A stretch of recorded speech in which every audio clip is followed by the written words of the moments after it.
नमस्कार दोस्तों, स्वागत है आपका हमारे YouTube चैनल में। दोस्तों, आज के इस वीडियो में हम बात करने वाले हैं जो आज यानी कि 12/6/2022 को जो यूके ट्रिपल एस सी ने ड्राइवर का जो एग्ज़ाम करवाया था, उस एग्ज़ाम पेपर के जो प्रोविजनल आंसर की या सॉल्यूशन पे हम बात करने वाले हैं। हम पूरे पेपर को सॉल्व करेंगे और उन जो इनके जो सटीक उत्तर हैं, एकदम सही आंसर, उन आंसरों पर हम इस वीडियो में हम चर्चा करेंगे। तो दोस्तों, जिन लोगों का आज ये एग्ज़ाम था और जिन लोगों का नहीं भी था, तो उन लोगों को कहीं ना कहीं इसमें जो उत्तराखंड से संबंधित प्रश्न हैं और जो जनरल नॉलेज से संबंधित प्रश्न हैं, उन प्रश्नों से उनको कहीं ना कहीं फ्यूचर में होने वाले एग्जामों में मदद मिलेगी। ऐसा नहीं कि ड्राइवर के लिए एग्ज़ाम था तो आप लोगों से संबंधित इसमें कोई प्रश्न नहीं पूछे गए, तो ऐसा बिल्कुल नहीं है इसमें, क्योंकि इसमें उत्तराखंड के सेक्शन से भी बहुत सारे प्रश्न पूछे गए थे जो कि काफ़ी अच्छे लेवल के प्रश्न पूछे गए थे। तो कहीं ना कहीं आप लोगों को भी ये वीडियो ज़रूर देखनी चाहिए। चलिए शुरू करते हैं। जिन लोगों का एग्ज़ाम था वो लोग अपना आंसर मैच कर सकते हैं। ठीक है, तो दोस्तों शुरू करते हैं वीडियो को। अगर चैनल पर नए हैं, चैनल को सब्सक्राइब करें और वीडियो को अधिक से अधिक दोस्तों तक शेयर करें। चलिए शुरू करते हैं प्रश्न संख्या फर्स्ट से। पहला प्रश्न है, ट्यूब वाले टायर की अपेक्षा बिना ट्यूब या ट्यूबलेस टायर का क्या लाभ है। ठीक है, जो ट्यूबलेस टायर आजकल चलते हैं तो उन टायरों के क्या लाभ है। तो दोस्तों इसमें क्या है, इन टायरों का फायदा क्या है कि इनमें क्या होता है, वायु का रिसाव धीमा होता है। ठीक है, प्लस फ्लैट चलने की कम संभावना होती है और बेहतर ईंधन दक्षता होती है। तो उपयुक्त सभी जो है इसका ऑप्शन डी करेक्ट आंसर हो जाएगा। ठीक है, तो यहां से हमारा ऑप्शन डी करेक्ट आंसर हो जाएगा पहले वाले प्रश्न का। उपयुक्त सभी करेक्ट आंसर हो जाएगा, ऑप्शन डी करेक्ट आंसर हो जाएगा। बढ़ते हैं अगले प्रश्न की ओर। दूसरा प्रश्न है, Himalayan institute hospital trust jolly grant की स्थापना किसने की थी। ठीक है, तो दोस्तों इसकी स्थापना की थी स्वामी राम ने। ठीक है, तो राम स्वामी भी है इसमें, तो स्वामी राम जी ने इसकी स्थापना की थी। ठीक है, जो कि 2012 में इसकी स्थापना की गई थी। ठीक है, तो करेक्ट आंसर हो जाएगा हमारा यहाँ से ऑप्शन बी, स्वामी राम ने इसकी स्थापना की थी, जो कि 2012 में की थी। केवल हमने यहाँ क्या पूछा गया है कि किसने स्थापना की थी, हमें तो उस पर फोकस करना है।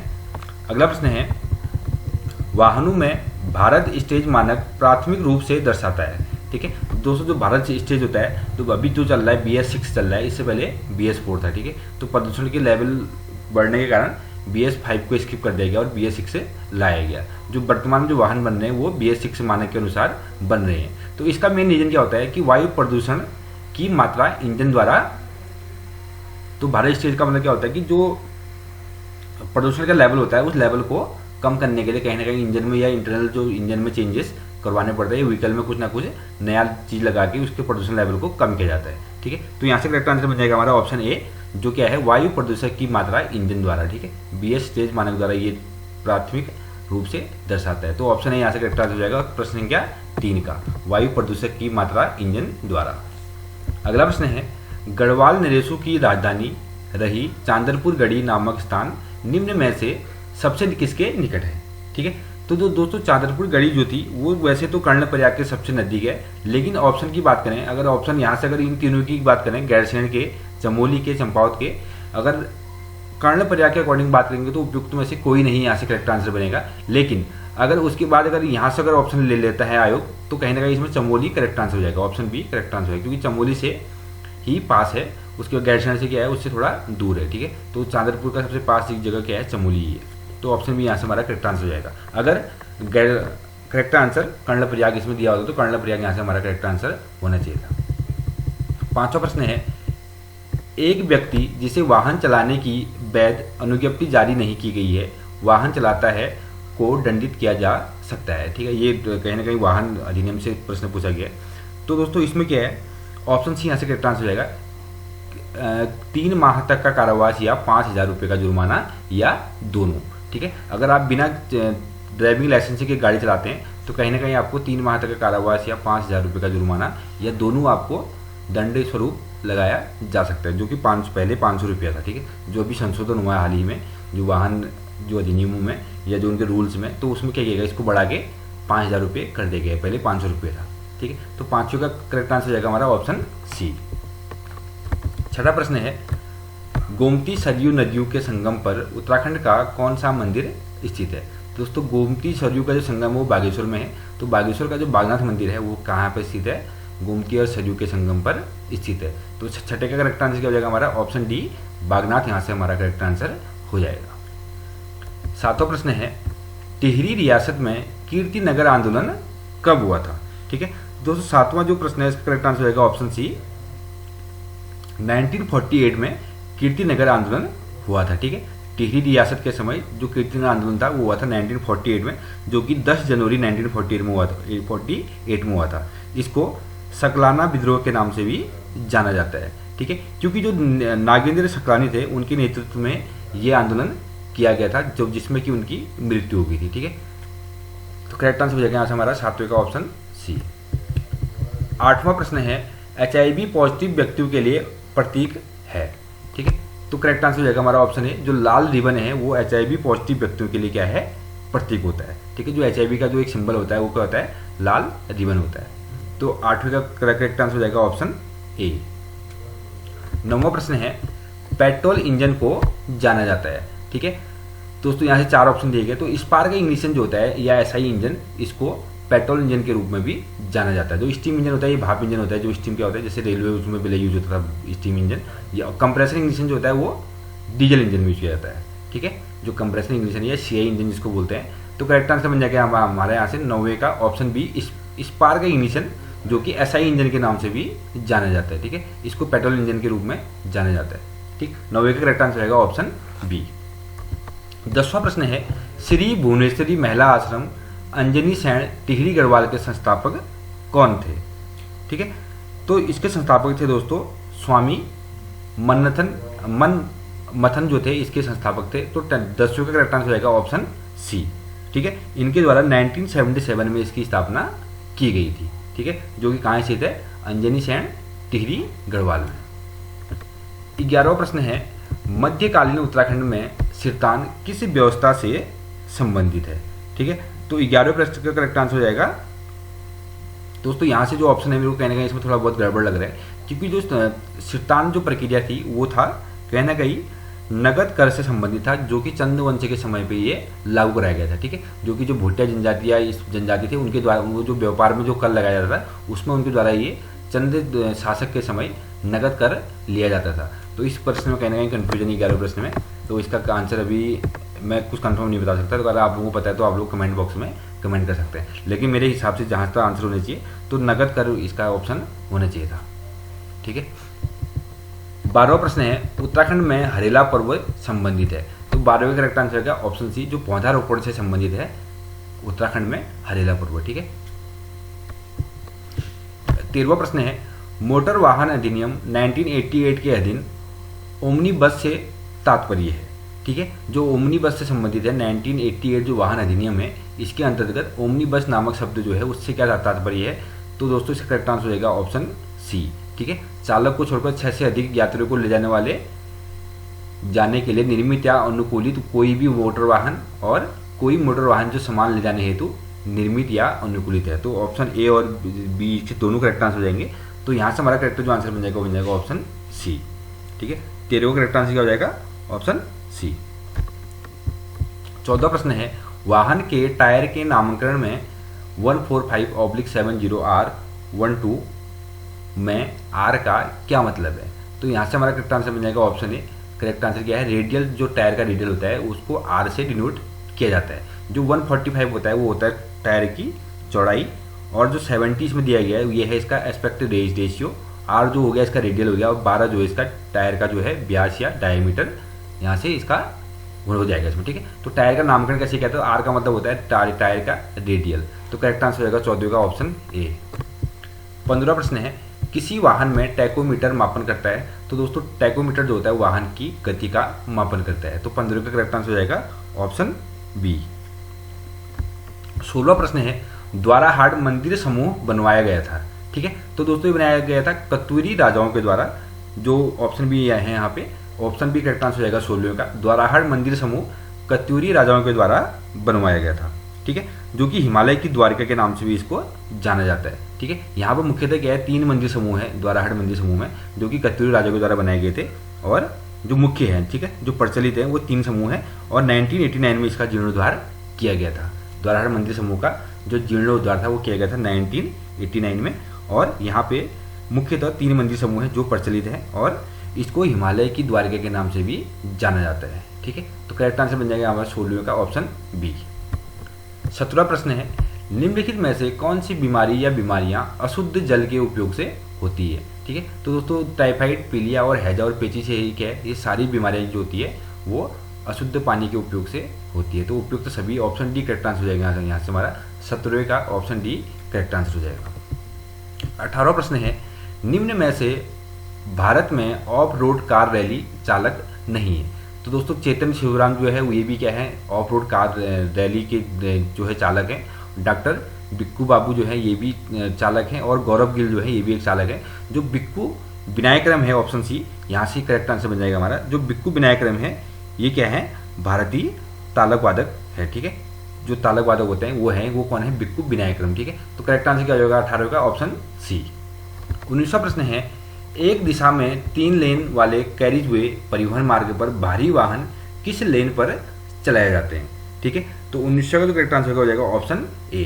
ठीक है, यहाँ पर कहने का इस प्रश्न में कन्फ्यूजन है थोड़ा, अगर आप लोगों को इसका करेक्ट आंसर बताओ तो आप लोग कमेंट बॉक्स में कमेंट करके बता दीजिएगा। ठीक है, 19वें प्रश्न का जहाँ तक मेरे अकॉर्डिंग है ऑप्शन ए करेक्ट आंसर होना चाहिए। ठीक है, 20वां जो प्रश्न है, 20वां प्रश्न है, ऑटोमोबाइल में बैटरी का मुख्य कार्य क्या है। ठीक है, जो व्हीकल होते हैं गाड़ियों में, तो गाड़ियों में बैटरी का मुख्य कार्य क्या होता है। तो दोस्तों बैटरी का जो मुख्य कार्य होता है वो होता है इंजन स्टार्ट करते समय स्टार्टर मोटर को चालू करने के लिए अत्यधिक मात्रा में विद्युत की आपूर्ति को देना। ठीक है, इससे क्या होगा, स्टार्टर मोटर जब चालू होगा तो स्टार्टर मोटर चालू करने के लिए कहीं ना कहीं अधिक मात्रा में विद्युत सप्लाई की उपलब्ध क्या होती है, ज़रूरत होती है। तो बैटरी का मुख्य कार्य क्या होता है, इंजन को स्टार्ट करने के लिए स्टार्टर मोटर को अधिक विद्युत सप्लाई देना। तो 20वें का करेक्ट आंसर हो जाएगा ऑप्शन बी। 21वां प्रश्न है, इंजन में कैम शाफ्ट लगी रहती है। जो कैम शाफ्ट होता है उसका मेन काम क्या होता है, टाइमिंग से रिलेटेड जो टाइमिंग जो होती है कि कब वॉल्व खुलेंगे, कब इंजेक्टर फ्यूल इंजेक्ट करेगा। ठीक है, तो ये सारा काम जो होता है, तो कैम शाफ्ट का काम होता है वॉल्व को ओपन ऑपरेट करना कम और टाइमिंग को, इसकी टाइमिंग को मतलब बनाए रखने के लिए। ठीक है, तो क्रैंक शाफ्ट के ये कहाँ पे लगा रहता है, समांतर लगा रहता है। ठीक है, क्रैंक शाफ्ट तो जैसे नीचे लगा रहता है तो ऊपर कहाँ लगा, टॉप में क्या लगा रहता है, कैम शाफ्ट लगी रहती है। तो 21वां करेक्ट आंसर बन जाएगा हमारे यहाँ से ऑप्शन सी, क्रैंक शाफ्ट के समानांतर। ठीक है, तो 21वां का करेक्ट आंसर क्या बन जाएगा ऑप्शन सी, क्रैंक शाफ्ट के समानांतर। 22वां प्रश्न है, मोटर वाहन अधिनियम 1988 की धारा 8(3) के अनुसार परिवहन वाहन चलाने के लिए प्रत्येक आवेदन के साथ संलग्नित होता है। तो दोस्तों इसमें जो चिकित्सा प्रमाण पत्र होता है, एक जो किसी वैध जो पंजीकृत डॉक्टर होता है उसके द्वारा निर्गत किया हुआ, मतलब उसके द्वारा जारी किया हुआ चिकित्सा प्रमाण पत्र होना जरूरी होता है। ठीक है, तो 22वां करेक्ट आंसर होगा ऑप्शन ए। 23वां प्रश्न है, विश्व में HIV संक्रमितों में भारत की स्थिति कैसी है, मतलब कौन सी है, किस नंबर में भारत की रैंकिंग है। तो HIV पॉजिटिव में, मतलब जो HIV जो रोग से संक्रमित लोग हैं उनमें से भारत की स्थिति कौन सी है। ठीक है, दोस्तों भारत की जो स्थिति है, 23वां प्रश्न है, इसका करेक्ट आंसर होगा ऑप्शन सी, तीसरी। ठीक है, तो भारत का नंबर जो है वो तीसरा नंबर है। शायद संभवतः जो पहला नंबर है वो है अफ्रीका का। ठीक है, तो कहीं ना कहीं क्या है, भारत तीसरे स्थान पर यहाँ पे है। ठीक है, तो करेक्ट आंसर हो जाएगा 23वां का ऑप्शन सी। 24वां प्रश्न है, स्वर्णिम घंटा क्या है। ठीक है, तो यहाँ से इसका करेक्ट आंसर हो जाएगा ऑप्शन ए, अभिघात क्षति के पश्चात 1 घंटे तक रहने वाली कालावधि जिसके दौरान मृत्यु को निवारित करने की अधिकांश संभावना होती है। ठीक है, तो करेक्ट आंसर क्या होता है, स्वर्णिम घंटा जो होता है, गोल्डन आवर जो होता है, ऑप्शन ए यहाँ से हमारा करेक्ट आंसर बन जाएगा। 25वां प्रश्न है, ब्रेक फ्लूइड द्रव का मुख्य कार्य क्या होता है। ठीक है, जो ब्रेक फ्लूइड होता है उसका मुख्य कार्य क्या होता है। तो दोस्तों ब्रेक फ्लूइड का मुख्य कार्य होता है, जो ब्रेक ऑयल होता है उस ब्रेक ऑयल को मतलब ट्रांसफर करना या फोर्स को ट्रांसफर करना है। ठीक है, जब ब्रेक अप्लाई होते हैं तो उस जो फ्लूइड होता है वो फ्लूइड को ब्रेक शूज तक पहुंचाना या जहाँ पर ब्रेक लगा होता है वहाँ तक पहुंचाना। तो करेक्ट आंसर हो जाएगा हमारा ऑप्शन सी, शक्ति व बल हस्तांतरण। ठीक है, पावर एंड फोर्स ट्रांसमिशन। तो 25वां करेक्ट आंसर बन जाएगा यहाँ से ऑप्शन सी। 26वां प्रश्न है, भारत में पद्म भूषण प्राप्त करने वाले पहले पैरा एथलीट है। ठीक है, तो दोस्तों ये है देवेंद्र झाझरिया जो है, इनको भारत में जो प्रथम पैरा एथलीट है इनको पद्म भूषण से सम्मानित किया गया था। ठीक है, जो कि क्या होता है, देश का तीसरा सबसे सर्वोच्च पुरस्कार होता है। ठीक है, इनको नाम क्या है इनका, देवेंद्र झाझरिया। ठीक है, जो कि भाला फेंक खिलाड़ी है। ठीक है, जो कि भाला होता है, भाला फेंक खिलाड़ी है, इनका नाम क्या है, देवेंद्र झाझरिया, जिनको पद्म भूषण से सम्मानित किया गया है। ठीक है, और पहले पैरा एथलीट है जिनको पद्म भूषण से सम्मानित किया गया। तो 26वां करेक्ट आंसर बन जाएगा यहाँ से ऑप्शन बी। 27वां प्रश्न है, भारत सरकार द्वारा फूलों की घाटी को राष्ट्रीय उद्यान घोषित कब किया गया था? जो फूलों की घाटी है ये चमोली जिले में स्थित है, ठीक है, जो कि 1982 में इसको राष्ट्रीय उद्यान घोषित किया गया था। ऑप्शन सी करेक्ट आंसर हो जाएगा यहाँ से 27वें का। 1982 में फूलों की घाटी को राष्ट्रीय उद्यान घोषित किया गया था। इसका क्षेत्रफल लगभग 87.50 स्क्वायर किलोमीटर है। नेक्स्ट है, इंजन तेल में चिपचिपाहट या शांता में परिवर्तन का मुख्य कारण क्या होता है? जो विस्कोसिटी होती है उसमें परिवर्तन का मुख्य कारण क्या होता है? तो दोस्तों ये होता है अत्यधिक टेम्परेचर, ठीक है। जब इंजन चलता है तो इंजन के अंदर टेम्परेचर बढ़ने की वजह से क्या होता है, इसके जो छोटे छोटे कण होते हैं उन कणों में क्या होता है, उन कणों के मतलब जब हीट बढ़ती है तो हीट बढ़ने का क्या होता है, इसमें शांता में परिवर्तन आ जाता है, ठीक है। तो मुख्य कारण क्या होता है? ऑप्शन बी करेक्ट आंसर हो जाएगा ताप, ठीक है, या टेम्परेचर जो है वो करेक्ट आंसर हमारा हो जाएगा। 29वां प्रश्न है, उत्तराखंड में प्रजामंडल आंदोलन प्रारंभ किया था, ठीक है। तो दोस्तों ये आंदोलन शुरू किया था श्रीदेव सुमन ने, ठीक है। जो प्रजामंडल आंदोलन था ये श्रीदेव सुमन द्वारा शुरू किया गया था, जो कि संभवतः 23 जनवरी 1939 को ये आंदोलन मतलब ये प्रजामंडल आंदोलन की शुरुआत की गई थी, ठीक है। तो करेक्ट आंसर बन जाएगा यहाँ से हमारा 29वां का ऑप्शन डी। 30वां प्रश्न है, प्रथम विश्व युद्ध 1914 से 1918 ईस्वी के दौरान प्रथम गढ़वाल राइफल के नायक कौन थे? ठीक है दोस्तों, दरबान सिंह नेगी जो थे, ऑप्शन डी ये यहाँ से करेक्ट आंसर बन जाएगा। तो दरबान सिंह नेगी जो थे ये प्रथम गढ़वाल राइफल के नायक थे, ठीक है, जो कि इनको विक्टोरिया क्रॉस के लिए भी सम्मानित किया गया था, ठीक है। इनको विक्टोरिया क्रॉस से भी सम्मानित किया गया था, जो कि पहले व्यक्ति से जिनको विक्टोरिया क्रॉस से सम्मानित किया गया था, ठीक है। प्रथम विश्व युद्ध के नायक थे, तो जब ये नायक थे तो इन्हीं के अंडर वो युद्ध उस समय लड़ा गया था, तो इनको दरबान सिंह नेगी जी को विक्टोरिया क्रॉस से भी सम्मानित किया गया था। तो 30वां करेक्ट आंसर रहेगा ऑप्शन डी। 31वां प्रश्न है, उत्तराखंड की डॉक्टर माधुरी बड़थवाल को 2022 ईस्वी में सम्मानित किया गया, ठीक है। तो दोस्तों इनको सम्मानित किया गया था पद्म श्री पुरस्कार से सम्मानित किया गया था। ऑप्शन डी करेक्ट आंसर हो जाएगा 31वें का। जो डॉक्टर माधुरी बड़थवाल जी थे इनको पद्मश्री पुरस्कार से सम्मानित किया गया था, जो कि लोक संगीत के संरक्षण और प्रचार के लिए इनको पद्मश्री पुरस्कार से सम्मानित किया गया था। तो 31वां करेक्ट आंसर हो जाएगा ऑप्शन डी। 32वां प्रश्न है, उत्तराखंड में हस्तशिल्प व हथकरघा के विकास हेतु क्राफ्ट डिजाइन केंद्र की स्थापना की गई थी। तो इसका करेक्ट आंसर हो जाएगा यहाँ से ऑप्शन डी। काशीपुर में जो हस्तशिल्प एवं हथकरघा के विकास हेतु क्राफ्ट डिजाइन केंद्र की स्थापना की गई थी। तो 32वां करेक्ट आंसर हो जाएगा ऑप्शन डी। 33वां प्रश्न है, अर्जुन अवार्ड से सम्मानित श्री सुरेंद्र सिंह कनवासी किस क्षेत्र से संबंधित है? दोस्तों ये है नौकायन से संबंधित है। तो 33वां करेक्ट आंसर हो जाएगा ऑप्शन बी।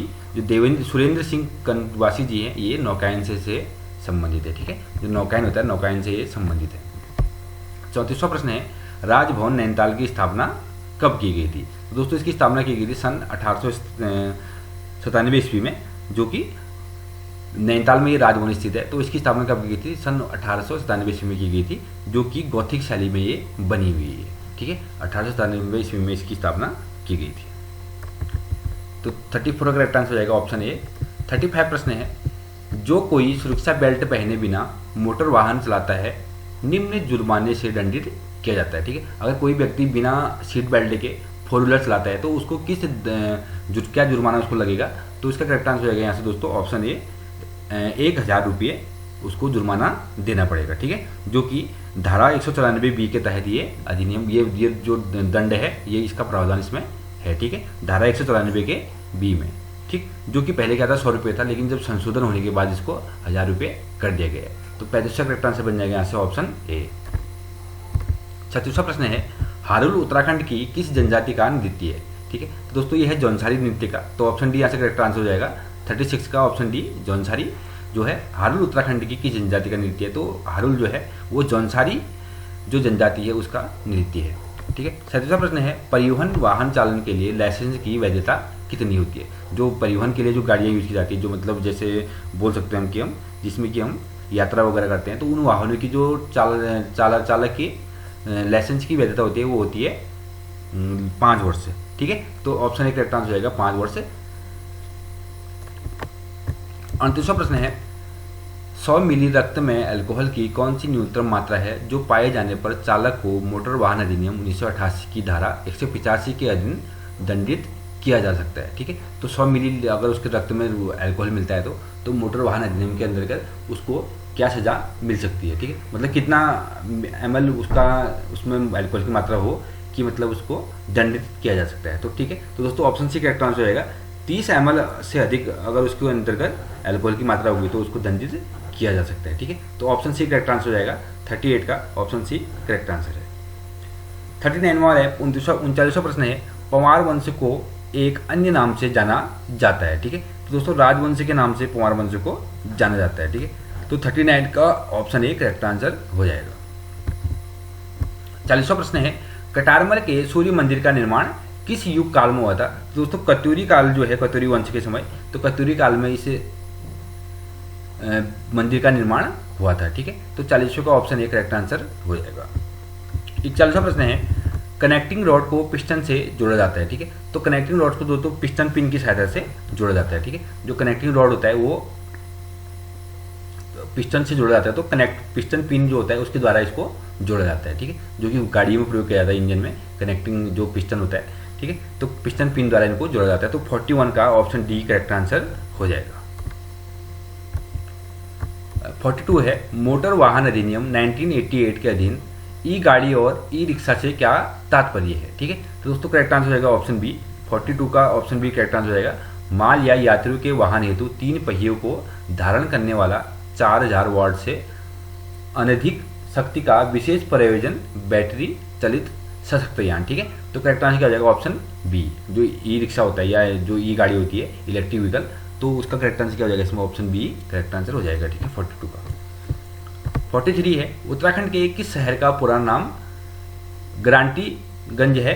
तो दोस्तों जो टनकपुर जो सिटी है, टनकपुर नामक जो शहर है, उसका पुराना नाम क्या है, उसका पुराना नाम क्या है गास्टिंगगंज या टलकपुर के नाम से उसको जाना जाता है। ठीक है, तो 43 का करेक्ट आंसर बन जाएगा यहाँ से ऑप्शन बी, टनकपुर इसका करेक्ट आंसर है।